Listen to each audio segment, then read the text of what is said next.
Novak Djokovic has never been one to shy away from pressure, but this time he's choosing a different tone. After securing a spot in the Wimbledon quarterfinals, Djokovic made headlines not for his performance, but for who he says is more likely to lift the trophy. Speaking openly, he said he's not the favorite this year, despite many expecting otherwise. Instead, he pointed to Carlos Alcaraz and Jannik Sinner, the two young stars who've dominated recent Grand Slams, as the real threats at this stage of the tournament. It's not a small thing for Djokovic to say. We're talking about a seven-time Wimbledon champion who's long been the most dominant player on grass. But when asked about his chances, he didn't hesitate. He referenced an interview by Goran Ivanisevic, a former #2 legend of tennis from Croatia, who said he believes Djokovic is a favorite against the young guys. To this, Djokovic replied, "I love Goran, and I'm happy he loves me back, but I don't think I'm a favorite against these guys at the moment. I think they are, both of them." That statement changes the tone. Whether it's humility or strategy, Djokovic is shifting the spotlight away from himself and onto his younger rivals. It comes just days after he was seen wearing a knee brace during training, a detail that sparked more questions than answers. Though he played and won against Alex de Minaur, it's clear that fitness, form, and expectation are all factors Djokovic is trying to manage carefully. Now at 38, Djokovic finds himself in a very different position than in years past. He's chasing history, an 8th Wimbledon title, a 25th Grand Slam, and potentially his last real shot at adding to that legendary total. But he's also navigating a more difficult path. He hasn't won a slam since the 2023 US Open, and for someone who once collected majors like clockwork, that's a long wait.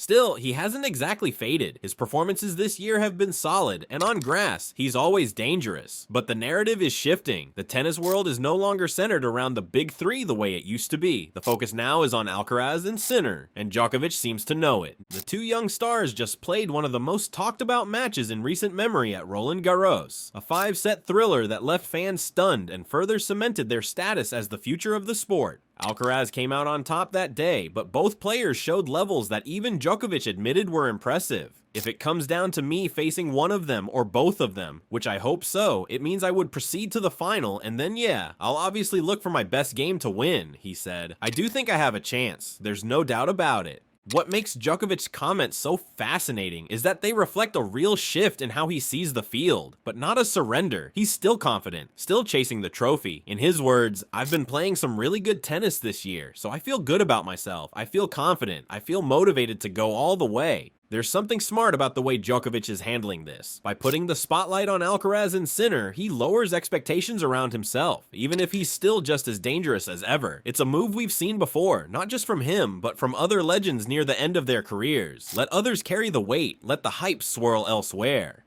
And maybe it's also just the truth. Alcaraz is the defending Wimbledon champion. Sinner is world #1 and in top form. Djokovic, on the other hand, is playing through questions about age, recovery, and whether this is one of his last big runs. But what makes him special, and what still makes him a contender, is his ability to rise above all of that when it really counts. He may not want the label of favorite, but everyone still knows what he's capable of. While Novak Djokovic may be downplaying his role as the favorite, the bigger story here is what this shift means for the balance of power in men's tennis right now. For over a decade, Djokovic was the standard, not just a top contender, but the player everyone had to beat. Today, he's starting to sound more like a strategist, reading the room and adapting to new realities. One of those realities is Carlos Alcaraz. The 22-year-old is not just defending champion at Wimbledon, he's already beaten Djokovic on center court in last year's final. That win didn't just give Alcaraz a title, it signaled that the next generation had arrived in full force. Alcaraz's game is fast, fearless, and incredibly physical. His shot making mixes raw power with creativity, and on grass, he's found his rhythm quickly, something that normally takes years to develop. Djokovic knows this better than anyone. He's experienced it firsthand. The other name Djokovic brought up was Jannik Sinner, a player whose rise has been more gradual but just as undeniable. Sinner has now beaten Djokovic twice in Grand Slam play, most recently at the 2025 French Open semifinal, and he sits at world #1 for a reason. His game is built on control and precision, and he's become a force on every surface. While Alcaraz gets most of the headlines, Sinner's consistency is starting to speak even louder. By singling out these two as the favorites, Djokovic isn't just giving compliments. He's pointing to a changing of the guard that's no longer theoretical. It's happening in real time, and this change of guard is seen in real time because in the top 40 ranked players in the world, only Djokovic and Dimitrov are above 30, and even though he remains very much in the mix, Djokovic is smart enough to acknowledge the shift and that the new generations are simply doing very well. But here's where it gets even more interesting. Just a few days ago, Djokovic was photographed at practice wearing a knee brace, a detail that reignited long-standing debates about his health. Some fans online accused him of playing mind games, questioning whether the injury was real or exaggerated. It's a narrative that's followed him for years, whether it's the abdominal tear in 2021, the hamstring issue in 2023, or the meniscus surgery last year. Djokovic's relationship with injuries has always come with layers of speculation. To be fair, there's a reason for the skepticism. In the past, Djokovic has come back from injuries in ways that defy normal recovery timelines. He tore his meniscus at the French Open in 2024 and still managed to reach the Wimbledon final weeks later. Tennis legend Adriano Panatta even called the situation a mystery, asking publicly whether Djokovic was bluffing. It's the kind of talk that makes headlines, and it's exactly what's resurfacing now.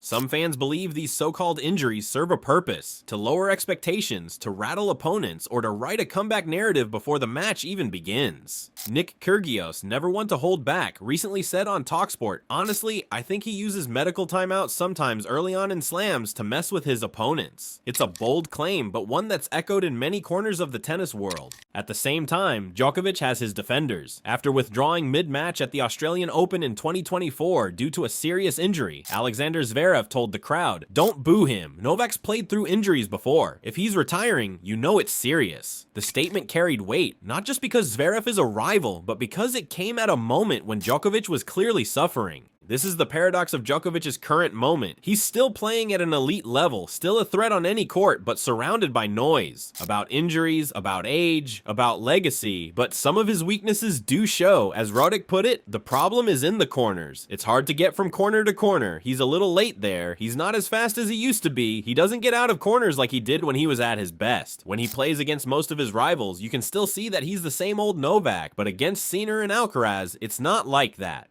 But this is normal, and the overall game of Djokovic hasn't dropped off in a major way, but the landscape around him has changed. The margin for error is smaller, as the younger players are stronger, faster, and more resilient. And through it all, Djokovic is still showing up, winning, adapting, and now subtly handing the favorite tag to younger players who grew up idolizing him. It might be strategic, it might be sincere, it might even be both. But either way, it reflects just how much the conversation in tennis has evolved. And maybe that's the real takeaway. Djokovic isn't just competing in this new era, he's helping shape it. By acknowledging Alcaraz and Sinner, he's not stepping aside. He's sharpening the rivalry. He's making space for the next chapter, one that he still plans to be a part of. But to get to Sinner, Djokovic has another big test. Flavio Cobolli, who knocked out Marin Cilic in 4 sets, awaits Novak in the quarterfinals. Novak and Cobolli met in Shanghai last year. It was 6-1, 6-2 for Djokovic. We will see him in the future, a very talented player. I am pleasantly surprised by his results on grass. Considering his game, I didn't think he would be so good on grass. He is a great fighter. We often trained together. We hugged after the match. We saw each other on the terrace. May the better one win. I have to work on my game and start the match better than now. Sinner's participation in the following rounds is also up for debate though, as he had an injury on his elbow during his win versus Dimitrov, in which Sinner was losing 2-0 in sets, but the Bulgarian had to retire in the first set due to injury. Sinner is set to undergo an MRI scan, with all of tennis hoping for good news because everyone wants to see a Djokovic-Sinner blockbuster at Wimbledon.